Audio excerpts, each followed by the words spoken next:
Bonjour à toutes et à tous, c'est Scotox, votre expert en analyse de technologie fictive. Alors avant de démarrer ce premier épisode de Technofiction, oui, je prononce à l'anglaise, je tiens à rappeler qu'il s'agit d'une série de documentaires scientifiques faisant le lien entre des personnages ou des objets issus d'univers de science-fiction et les sciences physiques, ainsi que la mécanique et l'électronique de manière générale. Aujourd'hui, je vais vous présenter un personnage de comics Marvel, et je peux vous dire qu'il m'a donné beaucoup de fil à retordre. Ouais, ça je peux vous le confirmer, puisqu'il s'agit du Shocker, un super vilain de l'univers Spider-Man créé par Stan Lee et John Romita, apparu pour la première fois dans The Amazing Spider-Man numéro 46, dont le potentiel charismatique est largement sous-estimé. Car moi je trouve que son costume est unique, son pouvoir est unique, il faut simplement que les scénaristes se bougent le cul pour lui développer une meilleure personnalité et ainsi lui donner de l'importance. Hermann Schultz, cambrioleur notoire, n'arrive pas à se forger une réputation dans le milieu criminel.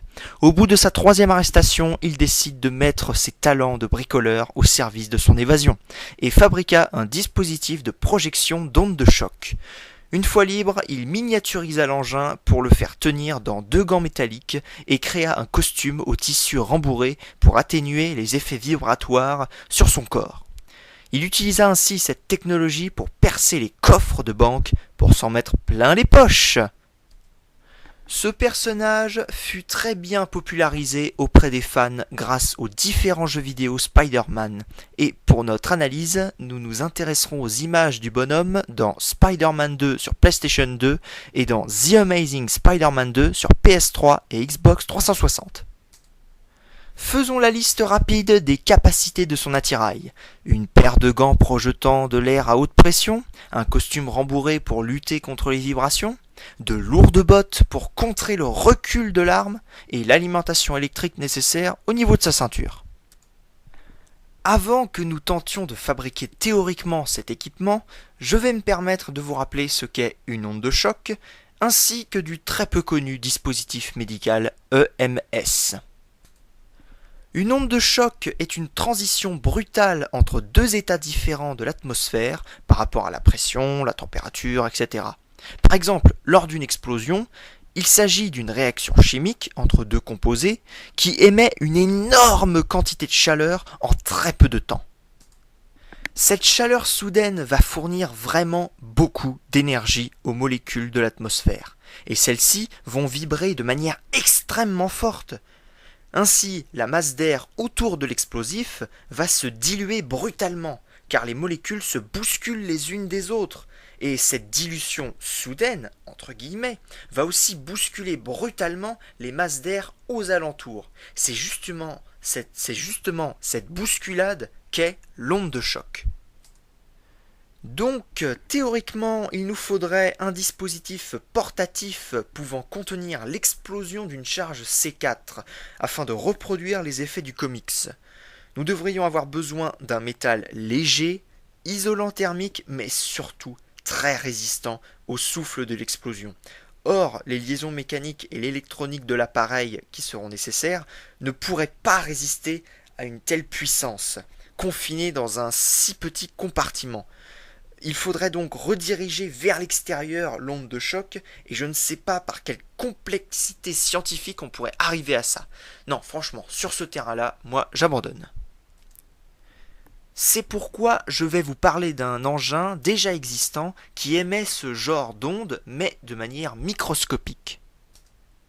Il s'agit ni plus ni moins du Swiss Dollarklast, fabriqué par la société électromédicale EMS, Electromedical Systems. Cet appareil fut créé pour traiter de manière alternative des problèmes musculaires comme la tendinite. Cette machine fonctionne avec de l'énergie pneumatique, c'est-à-dire qu'un gaz comprimé est envoyé rapidement par ce tuyau, poussant brutalement cette bille à l'autre bout de ce tuyau, bousculant ainsi l'air qui était ici et provoquant une onde de choc, et ceci de façon répétée pour que le traitement agisse. Et c'est là que notre partie théorique commence. C'est exactement l'appareil qu'il nous faut, mais à une échelle un peu plus grande. Seulement, nous avons deux problèmes à résoudre. En plus de l'alimentation, il nous faudrait de lourdes bonbonnes encombrantes de gaz comprimés, fournissant l'énergie pneumatique nécessaire. Or, j'ai trouvé une alternative pour résoudre le problème. Le tout en regardant le combat entre Spidey et le Shocker dans le jeu vidéo The Amazing Spider-Man 2. Et oui, même les jeux vidéo peuvent influencer la science. Regardez attentivement cet extrait.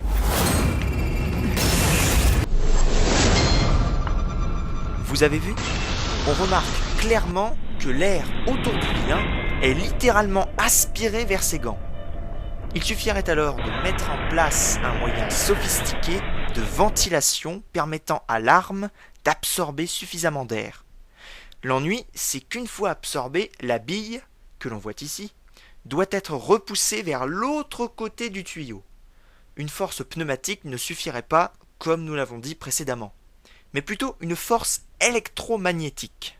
Alors, je m'explique, la bille serait un aimant. On installe un rail dans le tuyau qui est composé d'électroaimants et grâce à un courant électrique, on peut ramener rapidement la bille vers l'autre bout du tuyau en manipulant les champs magnétiques du rail. Cette idée, elle m'est venue en remarquant les arcs électriques du bonhomme émanant de ses mains dans le jeu vidéo Spider-Man 2 sur PlayStation 2. Je peux vous dire que j'ai passé des heures sur ce jeu. Parfois j'ai l'impression d'y avoir passé le quart de ma vie. Ensuite, pour que le rayon soit destructeur, il ne faudrait pas une, mais plusieurs impulsions successives en très peu de temps, comme on le voit sur ces images. Afin que le rayon d'air comprimé soit encore plus concentré et destructeur, nous pourrions le ioniser. Alors, ne vous inquiétez pas, je vous expliquerai ce qu'est la ionisation dans une prochaine vidéo. Donc, il nous suffirait de ioniser, ou si je puis dire magnétiser, l'air aspiré, car durant le trajet de la bille aimantée, l'air sera influencé par les aimants autour de lui, et sortira plus rapidement du tuyau et de manière plus concentrée. Donc, je résume. Une grosse paire de gants métalliques, designés spécifiquement pour accueillir un tuyau parsemé d'électroaimants, ainsi que deux électrodes pouvant ioniser l'air à l'intérieur, un composant aimanté analogue à la bille vue précédemment, qui ne nécessite pas forcément d'être de la même forme, et ce composant sera essentiel pour créer l'onde de choc, des turbines à l'avant des gants pour aspirer l'air, le tout relié à des batteries dernière génération à la ceinture, voire même peut-être dans le dos. Et sachez qu'avec la miniaturisation des technologies et l'amélioration des rendements énergétiques au fil des années, tous les rêves sont permis, moi je vous le dis. Alors, avec tous ces éléments, je vais donc vous résumer le fonctionnement. Grâce à nos pouces, on appuie sur des boutons à l'avant des gants, ainsi les batteries alimentent les turbines, aspirant l'air dans ce tuyau, poussant le composant aimanté à l'arrière. Les électrodes ionisent ou magnétisent, si vous préférez, les molécules d'air dans la partie avant du gant. Les électroaimants, aussi alimentés par les batteries, poussent le composant et l'air vers l'extérieur du gant, à l'avant, et tout ça de façon répétée de manière très rapide. C'est ainsi que se termine notre partie théorique, et c'est maintenant que nous allons aborder notre analyse réaliste. Il est possible que cet attirail nécessite plus d'espace, donc nous pourrions continuer la machine dans une sorte de gros sac à dos.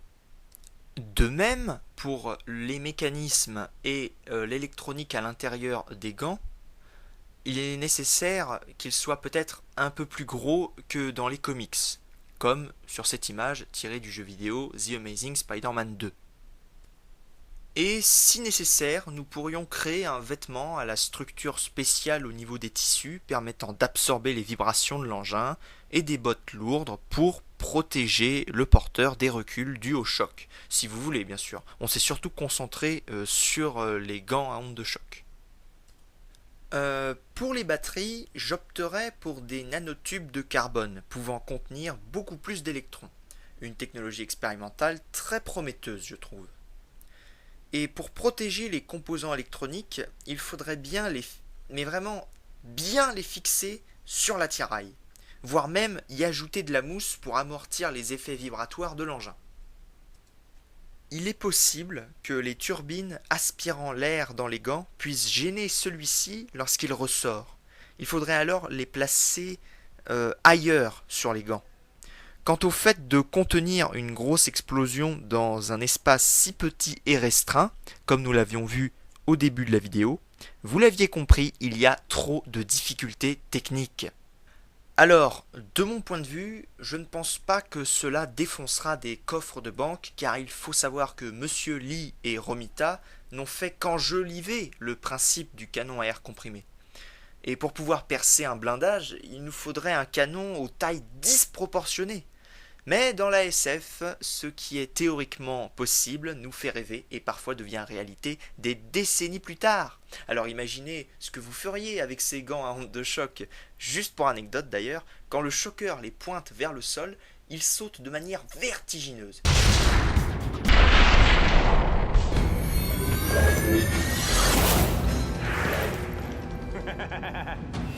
C'est pas beau ça? Donc voilà pour notre analyse réaliste. Pour se rapprocher du personnage, on ne peut pas faire mieux. Et donc sur ce, on va tout de suite évoquer rapidement les applications réelles de cet engin. Il pourrait servir comme nouveau moyen de propulsion. Il pourrait servir à percer certaines surfaces pour, par exemple, sauver des vies lors d'un éboulement ou pour extraire des ressources minières. Il pourrait servir d'arme non létale pour les forces de l'ordre, et bien sûr dans le domaine militaire, mais pour ça, je laisse votre imagination faire le reste. Si vous avez d'autres idées d'application, n'hésitez pas à lâcher un com. Donc, je vous quitte sur ces rêveries.